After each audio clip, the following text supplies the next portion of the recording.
Olá, meninas! Estamos em mais um episódio do nosso devocional que eu tenho o carinho de chamar Vem Filha Amada.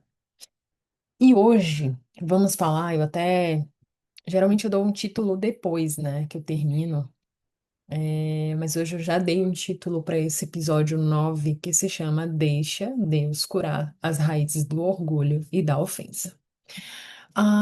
Estamos estudando um livro que tem sido muito forte para mim, para nós, né, eu e meu marido. Eu já tinha comprado ele há um tempo, comecei a ler e não terminei. E agora nós estamos estudando juntos esse livro e tem sido assim, cura, literalmente cura. E que eu recomendo, mesmo sem terminar, eu já recomendo fortemente, que é esse aqui, ó. A Isca de Satanás, Como se livrar de uma armadilha mortal chamada ofensa, de John Bevere. E eu quero ler já algo que veio aqui do capítulo 1 dele, e que pra gente foi muito forte é, que é a verdadeira situação do coração, que diz assim: uma forma usada pelo inimigo para manter as pessoas presas à ofensa é mantê-la oculta, encoberta pelo orgulho. O orgulho nos impede de admitir a nossa real condição. Certa vez fui muito ferido por alguns ministros. As pessoas diziam: Não acredito que fizeram isto com você. Você não está magoado? Eu respondia rapidamente: Não, estou bem. Não estou magoado. Eu sabia que era errado ficar ofendido, então negava e reprimia aquele sentimento. Eu me convencia de que não estava magoado, mas na verdade eu estava. O orgulho mascarava a verdadeira condição do meu coração. O orgulho nos impede de lidar com a verdade. Ele distorce nossa visão. Você nunca muda quando pensa que tudo está bem. O orgulho endurece o coração e obscurece os olhos do entendimento. Ele nos impede de viver a mudança de coração que tem poder de nos libertar, o arrependimento. E ele botou assim, vê 2 Timóteo 2, 24 a 26, que diz assim, 2, 24 a 26. O servo do Senhor não deve viver brigando, mas ser amável com todos, apto a ensinar e paciente. Instrua com mansidão aqueles que se opõem, na esperança de que Deus os leve ao arrependimento, e assim conheçam a verdade. Até o 26. Então voltarão ao perfeito juízo e escaparão da armadilha do diabo, que os prendeu para fazer o que ele quer. Uau! E aí ele continua. O orgulho faz com que você se veja como vítima. A sua atitude passa a ser: fui maltratado e julgado injustamente, por isso meu comportamento é justificado. Por acreditar que é inocente e que foi acusado injustamente, você retém o perdão. Ou seja, né, eu não tenho o que perdoar, né? Foi ele que me magoou, eu não tenho o que falar, foi ele que me magoou, né? Eu já tive nesse lugar. Então, por isso que eu tô dando já esse exemplo, né? Essas justificativas aqui. Embora a verdadeira condição de seu coração seja oculta aos seus olhos, ela não está oculta aos olhos de Deus. Uau! Às vezes a gente acredita que é, a gente esconde algo e acredita que aquilo está muito bem resolvido, mas aos olhos de Deus, não, não, não. Só porque você foi maltratado não tem permissão para ficar preso a uma ofensa. Um erro não justifica o outro. Ai, gente, não é fácil. Não é fácil. Não é fácil, sei que não é fácil, mas vamos conversar sobre isso, certo? Porque hum, isso é algo pontual para esse tempo. 24, né? E eu quero trazer aqui também, para a gente aprofundar mais na Bíblia, hum, o estudo que tem. Vamos ver aqui na outra Bíblia.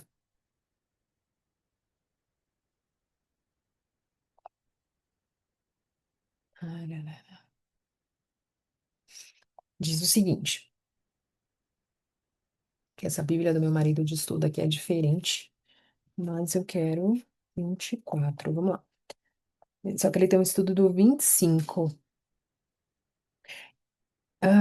Que diz assim: corrigindo com mansidão os que opõem na esperança de que Deus lhe conceda o arrependimento, para conhecerem plenamente a verdade.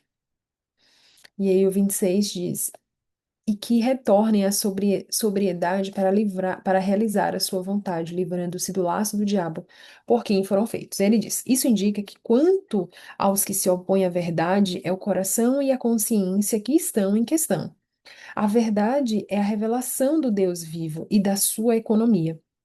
O desejo do seu coração e o desejo do seu coração.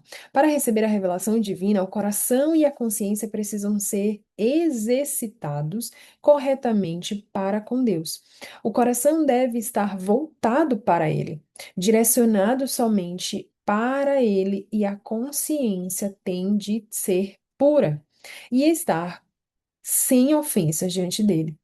De outra forma, pode-se ser levado ao cativo pelo diabo e assim cair no seu laço. Essa palavra prova que os opositores carecem de conhecimento adequado da revelação divina. Então, ou seja, né, alguém faz algo com você, muitas vezes essa pessoa tem um problema ali, ela não tem conhecimento profundo a respeito da revelação do Senhor, né? Daquilo que diz a Bíblia, dos princípios, enfim.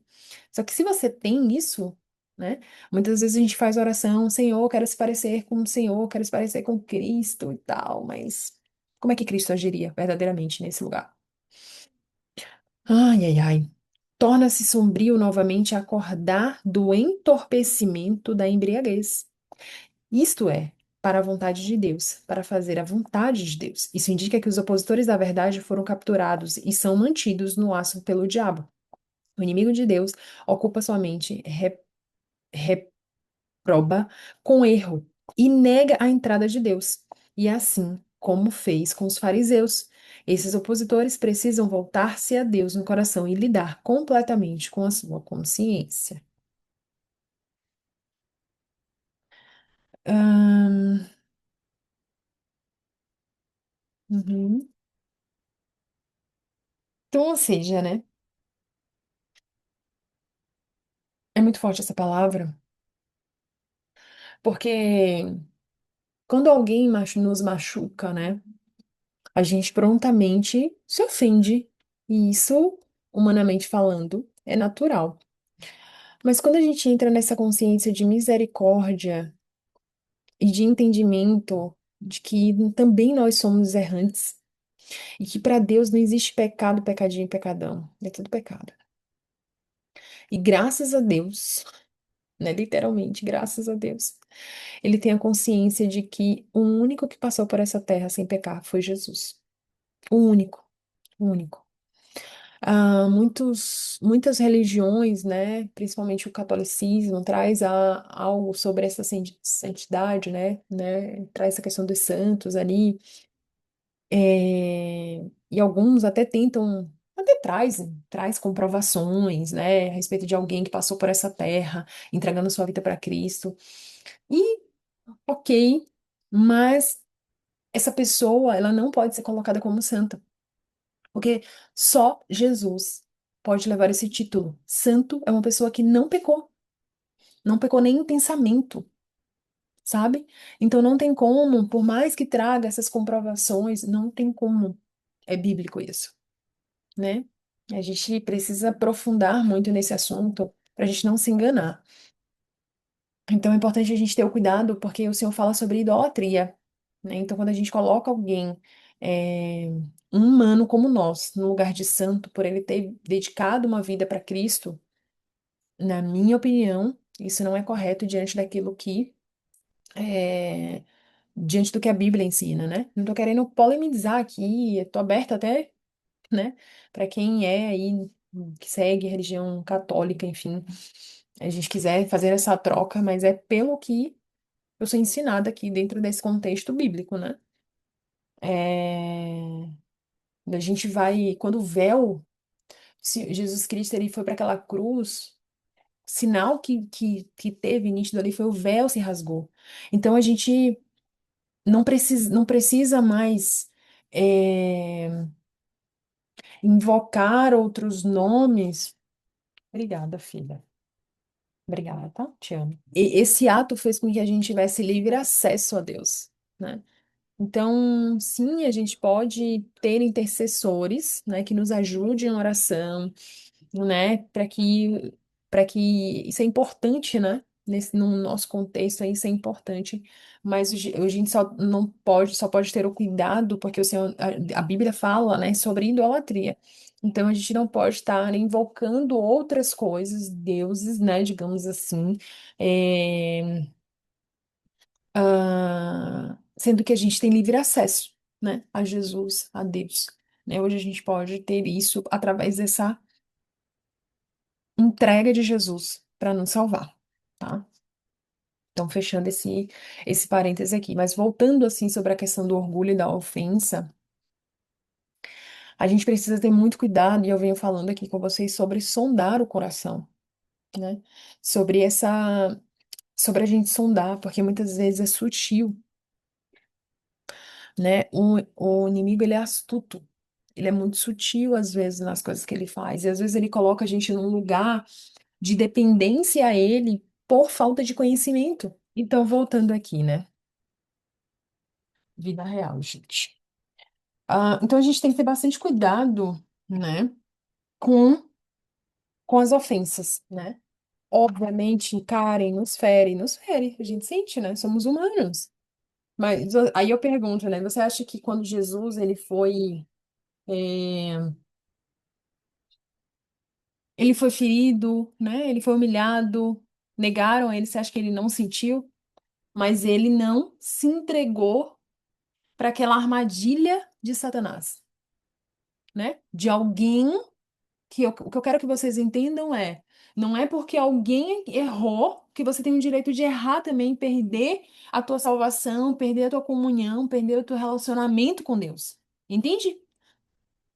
Você tem direito de sentir, mas tu não tem direito, né? Digamos assim, você não pode melhorar essa palavra assim, né? Você não pode cair na armadilha de Satanás. Porque muitas das vezes que o outro vai te ferir. A pessoa vai te ferir, as pessoas vão ferir. E até aqui no próprio capítulo 1, logo que inicia, ele fala assim: é inevitável que venha escândalos. Ou seja, Jesus ele já nos avisou, né? Deus ele já trouxe aqui em Lucas 17:1. É inevitável. É inevitável. Por quê? Porque somos todos pecadores, somos todos seres humanos. Vamos errar constantemente, né? Então, é importante a gente ter essa virada de chave, entender que vai haver essa ofensa, vai ter escândalos, mas que a gente só não pode cair nessa armadilha, porque isso é uma armadilha, entende? Isso é uma armadilha. Então, o outro te feriu, realmente, senti aqui. Mas, Senhor, tem misericórdia de mim. Tem misericórdia do meu coração, limpa, sabe? Te perdoo e segue a tua vida. Entende? Porque através da nossa atitude como filhos, e aqui eu vou abrir um outro parênteses, né? Somos todos criaturas de Deus, mas só quem é filho, ou seja, quem entrega a tua vida para Deus é que se torna filho, né? Que tem esse entendimento, né? Que tem esse entendimento. Ai, cara, às vezes dentro da igreja tem. Gente, somos todos pecadores. Independente se tá dentro da igreja ou não. Então, assim, é inevitável. É inevitável. Vai haver. Mas isso são armadilhas. Quando a gente tem esse discernimento de que isso são armadilhas, eu escolho cair nessa armadilha ou não. E se eu cair, eu preciso prontamente sair desse lugar. Entende? Ahn, eu espero que vocês tenham entendido isso, porque quando a gente leu isso, foi assim, tão forte, né, pra gente. Foi uma noite muito forte, assim, pra gente, porque se a gente não se libertar disso, o que que acontece, né? Tem um padrão. A gente se afasta, elimina essa pessoa, né? E aquele, eu não tenho que liberar perdão, porque não foi eu que errei, né? Não tenho que fazer nada, só tenho que me afastar dessa pessoa. Me desconecto.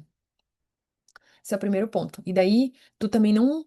cumpre ali o teu papel de, obviamente que tem casos e casos, né? Mas talvez de ensinar essa pessoa que tá errado. O segundo padrão aqui é você, que é o que aconteceu, né? É de você ocultar aquilo, de você engavetar aquilo e seguir a tua vida. É um outro tipo de armadilha. Então, eu sinto, engavetei, não quero falar sobre isso, não quero tratar isso, não quero tocar nisso. E tá ali a amargura, e às vezes você não sabe porque tá amargurado, às vezes você não sabe porque do nada ativa algo em você, você não sabe, né? Às vezes daqui a anos e anos aquilo volta pra você. Por quê? Porque não foi resolvido, né? E aí tem uma outra questão aqui. Se tu não resolve, Deus, ele é tão misericordioso conosco, que se você não, quem jogava videogame aí na adolescência, né? O que que acontecia? O Mario Bros, ele precisava passar por diversos lugares e não cair para passar para um outro nível. Então, se você passa com êxito, tu vai para um próximo nível. Se você não passa, tu cai na armadilha e ali fica. Então, não adianta você querer passar para um novo nível, porque Deus não vai permitir, né?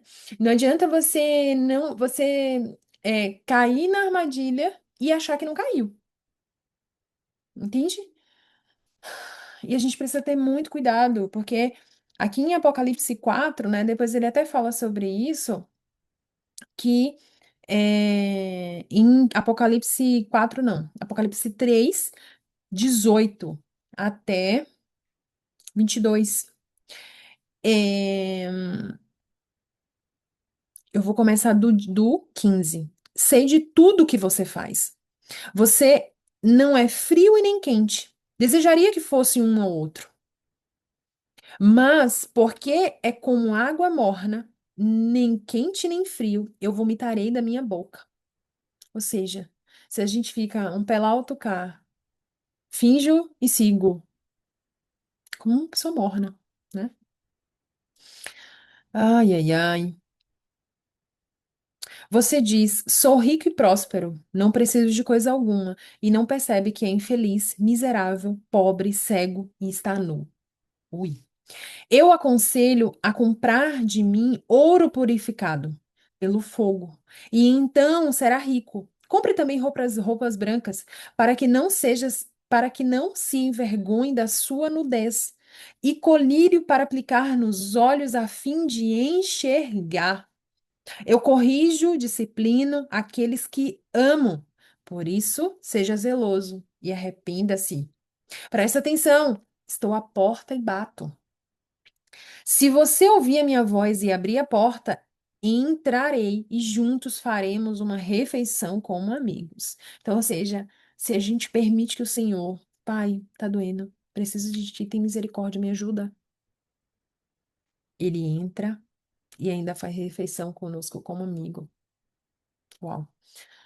O vitorioso se sentará comigo em meu trono, assim como eu fui vitorioso e me sentei com meu Pai em seu trono. Ou seja, quem é esse vitorioso? Quem passa por esse mundo seguindo os princípios do Senhor. De forma resumida, é isso, meu querida. Quem tem ouvidos para ouvir, ouça o que o Espírito diz às igrejas. Eu até anotei aqui, quando passamos pelas provas seguindo ahn, as instruções de Jesus, somos como ouro, passando pelo processo para acessar o ouro que é o próprio Jesus. Ou seja, quando a gente passa pelo ouro, pelo processo do ouro,